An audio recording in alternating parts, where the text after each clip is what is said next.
सोचो अगर दुनिया की सबसे सेफ जगह को ढूंढना हो, जहाँ की सिक्योरिटी को क्रैक करना नामुमकिन हो, तो तुम क्या करोगे?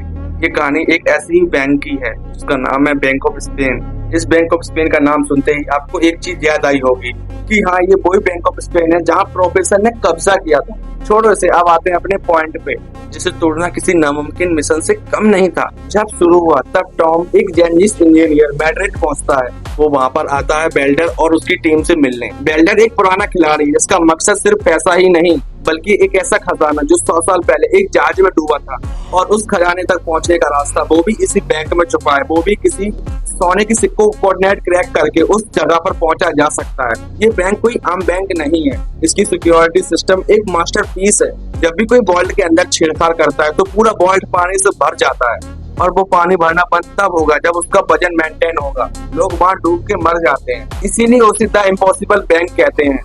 हमारी टीम तैयार थी, लेकिन उसका मौका 2010 का फुटबॉल वर्ल्ड कप फाइनल। पूरा स्पेन सड़कों पर था, लोग पागल थे और पुलिस इसी मैच में बिजी थी। प्लान सिंपल था पर खतरनाक। टॉम को वॉल्ट का राज पता चलता है। जब भी बारिश होती है तो वॉल्ट का प्रेशर सिस्टम चेंज हो जाता है। उन्हें सिर्फ 90 मिनट का टाइम मिलता है, वो भी गेम के दौरान। टीम में हर कोई एक्सपर्ट था, कोई हैकर था, कोई मास्टर था, तो कोई लॉजिकल संभाल रहा था। उन्होंने बैंक के नीचे एक पुरानी टनल का इस्तेमाल किया। सबसे मुश्किल हिस्सा था उस वॉल्ट के डोर को खोलना, जो बिना किसी कोड के खुल ही नहीं सकता था। टॉम ने वहाँ अपनी स्किल का प्रयोग किया। उसने नाइट्रोजन लिक्विड प्रेशर का इस्तेमाल करके उस वॉल्ट को फिजिकली मैनिपुलेट किया। जैसे ही मैच का फाइनल गोल हुआ, वही एक्साइटमेंट बैंक के अंदर भी थी। उन्होंने बैंक खोला, सोना देखा, और तभी असली ट्विस्ट सामने आया। सिक्योरिटी सिस्टम ट्रिगर हो गया था, वॉल्ट में पानी भरना चालू हो गया। वहाँ सब कुछ दाव पर था। उन्होंने सोना निकाला था और अपनी जान भी बचाई थी। उन्होंने एक एक करके बोल्ट से वो सोना बाहर निकाला। पूरी पुलिस शॉक हो गई। पुलिस को शक हो गया था, बाहर फोर्स खड़ी थी, पानी का लेवल बढ़ रहा था और सांसें तेज हो रही थी। टॉम ने एक ऐसा रिस्की मूव चला जिसके बारे में किसी ने सोचा भी नहीं था, और मुझे लग रहा था कि अब शायद वो दोनों खत्म हो जाएंगे उसी के अंदर। एंड में उन्होंने न सिर्फ सोना निकाला बल्कि सबकी आंखों में धूल झोंक कर वहां से निकल भी गए। जब पुलिस अंदर पहुंची तब वॉलेट खाली था। वो सिर्फ एक हाइस नहीं था बल्कि एक आर्ट था। सोचो 90 मिनट में इतना बड़ा रिस्क और इतनी बड़ी जीत।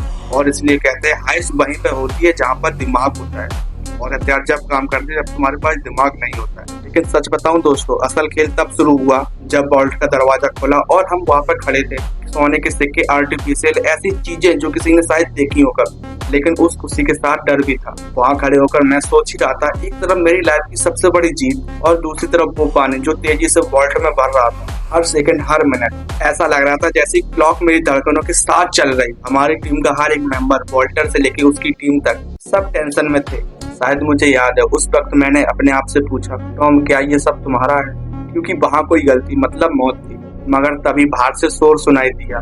पूरा मैड्रिड सिर्फ गोल गोल चिल्ला रहा। उस शोर में एक अलग ही एनर्जी थी, और उसने हमें याद दिलाया कि हम क्यों आए हैं। हम सिर्फ पैसों के लिए नहीं बल्कि उस चैलेंज के लिए आए थे, ये प्रूव करने कि हम उस नामुमकिन सिस्टम को हरा सकते हैं। हमने सिर्फ सोना नहीं निकाला, हमने एक तरफ से उस पूरे बैंक को चेकमेट कर दिया था। मुझे आज भी याद है वो गीली मिट्टी की स्मेल और मेरे दिल की वो तेज धड़कन। मैं मुड़कर पीछे देखना तो चाहता था पर मैं रुक नहीं सकता था। और जब हम उस टनल से बाहर निकले और मैंने देखा कि सब कुछ प्लान के मुताबिक हुआ है, और तब मुझे एहसास हुआ कि जिंदगी में रिस्क ही वो चीज है जो हमें जिंदा रहने का एहसास दिलाती है। हमने सिर्फ वॉल्ट नहीं तोड़ा, हमने अपने डर को तोड़ा।